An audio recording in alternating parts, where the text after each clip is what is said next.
Estas son las Termópilas, en la costa de Grecia continental. Soy Matthew Sattel.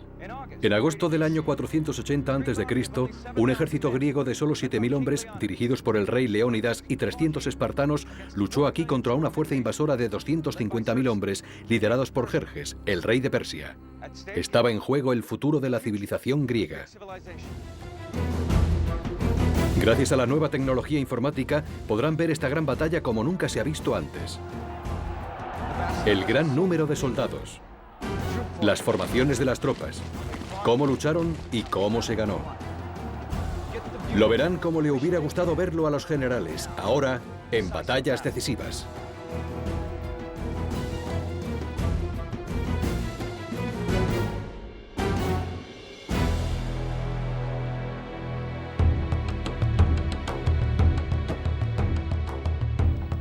Hace 2500 años, Grecia no era una nación unificada, sino un conjunto de ciudades-estado independientes, como Atenas, Corintia y Esparta, cada una con sus propias leyes y su propio sistema de gobierno.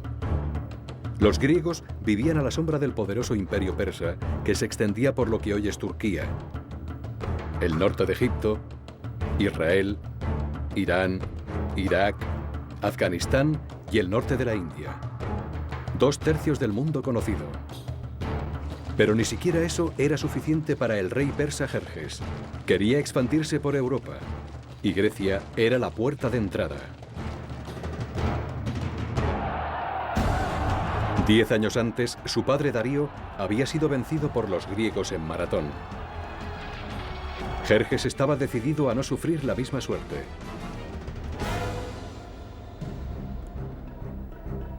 Reunió un enorme ejército desde todos los rincones de su imperio.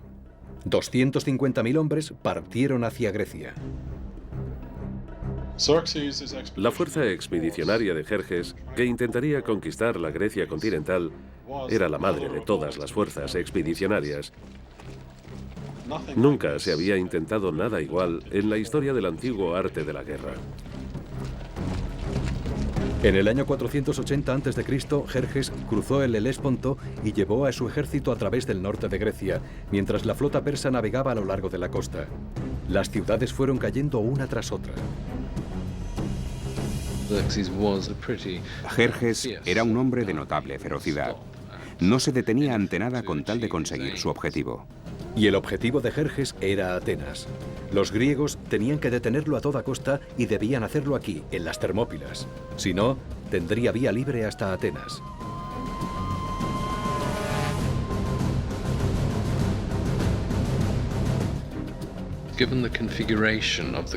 Debido a la configuración de la península griega, por aquí era por donde cualquier ejército debía pasar.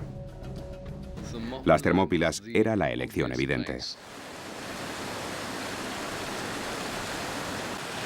El nombre griego Termópilas significa puertas calientes. El lugar era famoso por sus manantiales de aguas termales. Con las accidentadas montañas tan cerca, el estrecho paso era muy fácil de defender, pero también era la puerta de entrada a Grecia. 2000 años de mar y viento han erosionado el lugar de la batalla. Este es el aspecto que tenía en el año 480 a.C. Los griegos enviaron un ejército de 7000 hombres a defender el paso. A ellos se unieron 300 soldados de la ciudad de Esparta. Es imposible imaginar una ciudad menos parecida a Atenas que Esparta. La sociedad espartana era el polo opuesto de la sociedad ateniense. Los atenienses eran muy abiertos. La sociedad se abría a cualquiera que quisiera unirse a ella y lo compartían todo.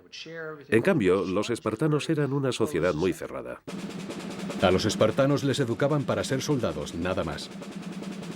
Desde los 7 años, todos los niños de Esparta se entrenaban para la guerra. El ejército era su vida. Incluso después de casarse, los hombres espartanos tenían que vivir en barracones. No podían dedicarse a ninguna otra actividad. Ninguno de ellos podía hacer negocios o comerciar. Todo el trabajo lo hacían los esclavos.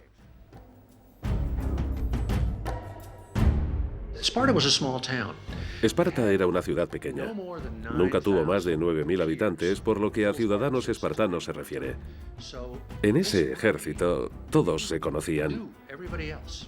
Si estabas en una formación, podías tener a tu hermano, a tu padre o a tus primos al lado, o un par de filas por detrás. Fueron los líderes, fueron la vanguardia, fueron la columna vertebral del ejército. En todos los aspectos, su presencia convirtió la batalla de las Termópilas en lo que fue. Los 300 espartanos que marcharon hacia las Termópilas estaban dirigidos por Leónidas, el rey de Esparta, que no era muy optimista sobre sus posibilidades contra Jerjes. Por un lado, había partido durante una de las festividades religiosas espartanas. Se creía que eso daba mala suerte. Por otro lado, los griegos habían recibido malas noticias del oráculo de Delfos. La sacerdotisa predijo que un rey espartano tendría que morir antes de la victoria.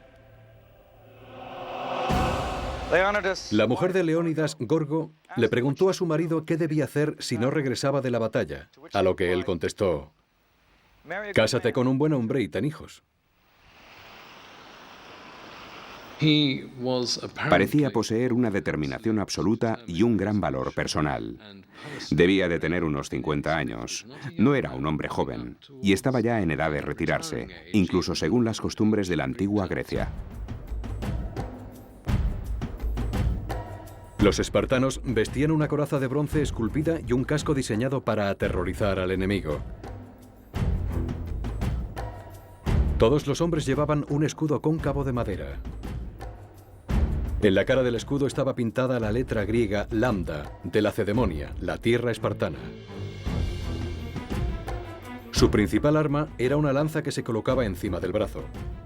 Medía 2,5 metros y tenía el asta de fresno, la cabeza de hierro en forma de hoja y una punta de bronce en el otro extremo. En el combate cuerpo a cuerpo usaban una espada corta, el shifos. En comparación, el ejército persa del rey Jerjes iba poco armado. Sus hombres estaban entrenados para ejecutar rápidos movimientos bélicos en amplias llanuras. Jerjes confiaba en gran medida en los medos, que eran unos arqueros formidables. Pero su mayor orgullo era un grupo de élite conocido como los 10.000 inmortales. Los inmortales eran lo mejor del ejército persa y eran reclutados como cuerpo de élite. El término inmortal era griego y lo usaban porque se decía que cada vez que uno de los 10.000 moría, había otro en reserva que instantáneamente ocupaba su lugar.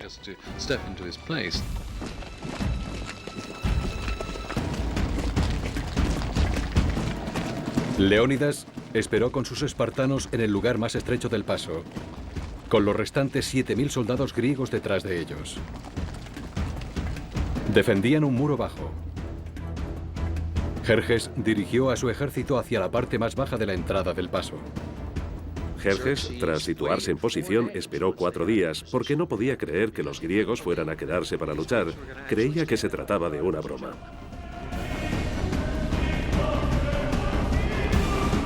Al 5.º día se le agotó la paciencia. Exigió: «Entregad las armas». Leónidas le contestó: «Ven a buscarlas».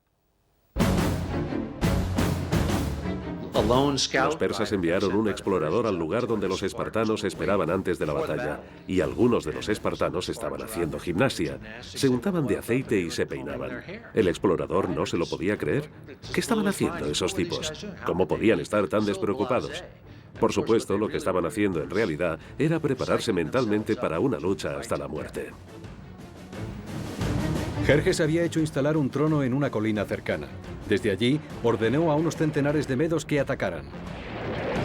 Debido a su elevada posición, los griegos solo veían a unos pocos miles. Pero eran apenas la avanzadilla de una fuerza de 10.000 medos que esperaban tras la montaña. Leónidas contuvo a sus espartanos y ordenó que las tropas griegas avanzaran.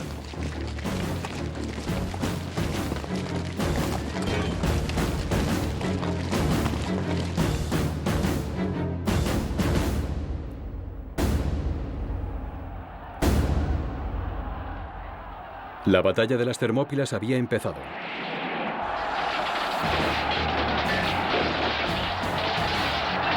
No sería el paseo que Jerjes había imaginado. Agosto del año 480 a.C.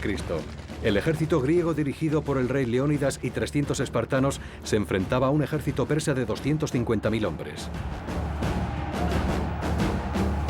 El rey persa Jerjes observaba incrédulo cómo 700 soldados griegos formaban en la entrada del valle.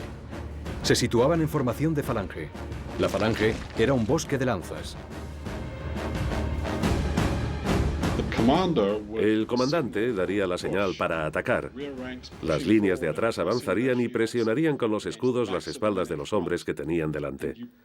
Y había que empujar a las fuerzas enemigas y hacer que retrocedieran para sacarlas del campo de batalla.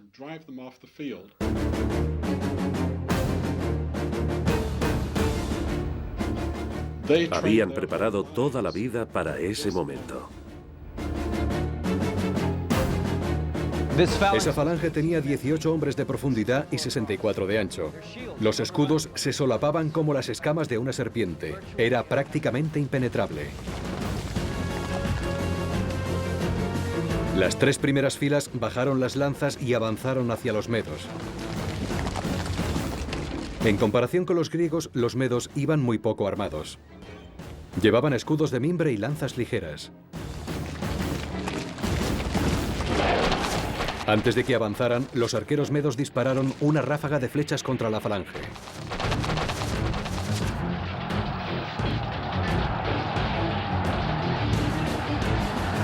Leónidas envió más griegos a reforzar la falange, presionando con su peso la espalda de sus compañeros. Ráfaga tras ráfaga, las flechas llenaban el cielo. La infantería griega usaba escudos de 90 centímetros, de madera de roble de 5 centímetros de grosor, recubierta de bronce. Eran como tablas de cocina para cortar. Puedes golpear muy fuerte una tabla de cocina con un hacha de batalla sin llegar a romperla. Cuando los griegos empezaron a cansarse, Leónidas envió a sus guerreros espartanos. Avanzaban en formación de falange mientras los extenuados griegos corrían atrás. A medida que avanzaban, los espartanos debían ir hablando entre sí, confortándose y animándose unos a otros a dirigirse hacia esos soldados que a su vez avanzaban hacia ellos. Cada paso los acercaba más y más al enemigo y el terror debía de ser increíble. Los expertos luchadores espartanos destrozaron todo lo que tenían por delante. Los medos vieron que sus armas eran inútiles y, desesperados, empezaron a aferrarse a las lanzas espartanas. Entonces los espartanos sacaron los xifos y se inició una verdadera carnicería.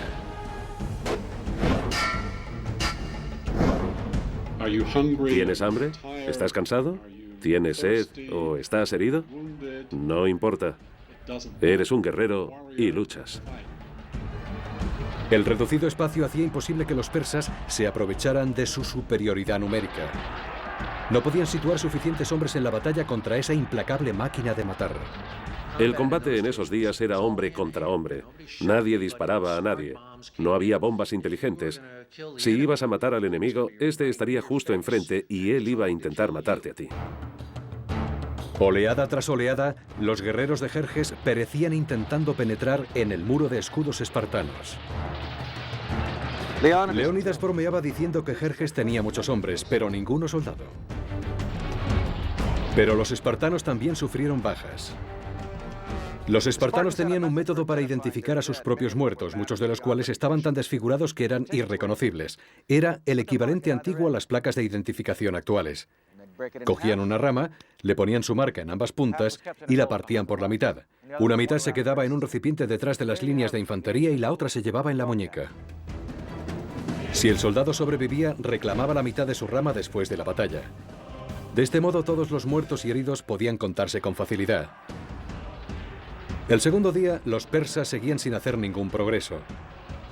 No estaban preparados para este tipo de lucha, lejos de las llanuras abiertas del este, donde la caballería, los carros y la infantería ligera podían decidir el resultado.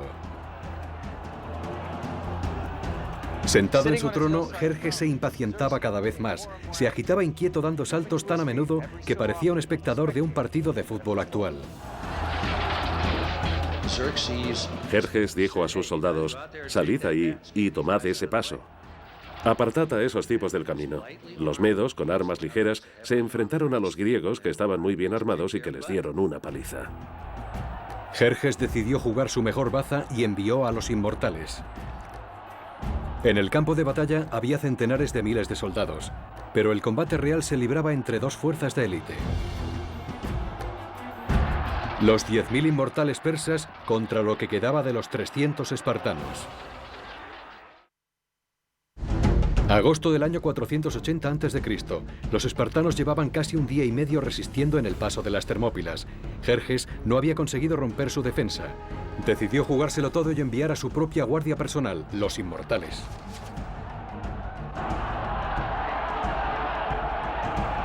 Era una visión magnífica. Llevaban arcos, lanzas y dagas cortas. Pero fila tras fila, esas tropas de élite iban cayendo frente a los espartanos. Los persas, con sus armas ligeras, no podían penetrar en la armadura griega, pero los griegos sí podían hacerlo, y además estaban entrenados para luchar de cerca y en el combate cuerpo a cuerpo. Nada afectaba a los espartanos. Jerjes necesitaba un milagro, y llegó de forma inesperada. Un traidor griego, Efialtes, viendo la posibilidad de hacerse rico rápidamente, cruzó las líneas hasta llegar al campo persa. Le habló a Jerjes de un camino que rodeaba las montañas y desembocaba en la retaguardia espartana. La palabra Efialtes existe en griego moderno y significa pesadilla. Efialtes es hoy una pesadilla.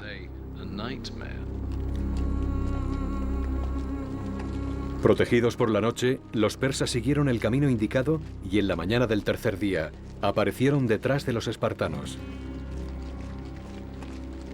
Leónidas había sido superado. Supo que esa sería su última batalla. Para evitar bajas innecesarias, envió al resto del ejército griego a casa. Los espartanos resistirían solos. Debió de ser un momento impresionante. Muchos hombres se alejaban del combate, hombres valientes que sabían que iban a sobrevivir, mientras que otros marchaban hacia el frente, sabiendo que iban a morir.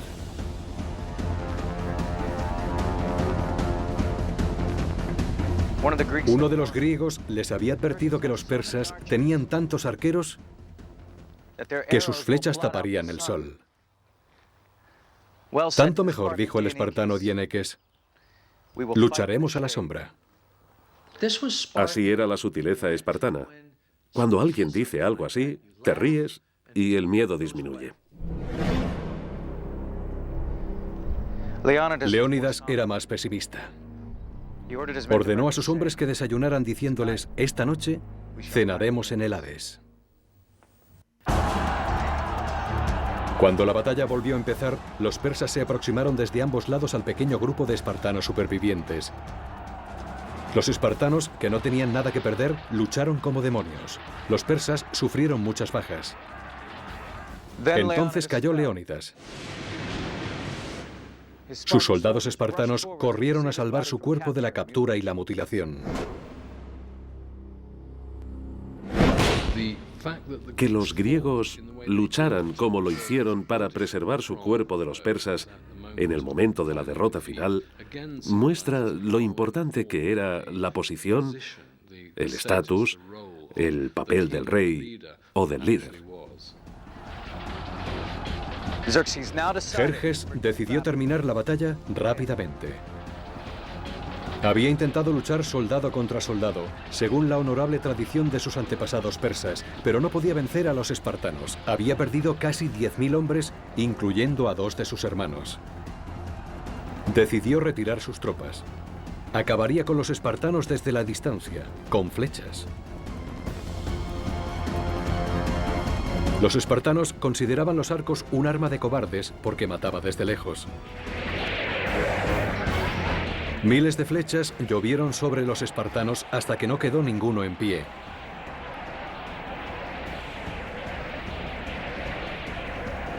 Las armas que más despreciaban acabaron con ellos.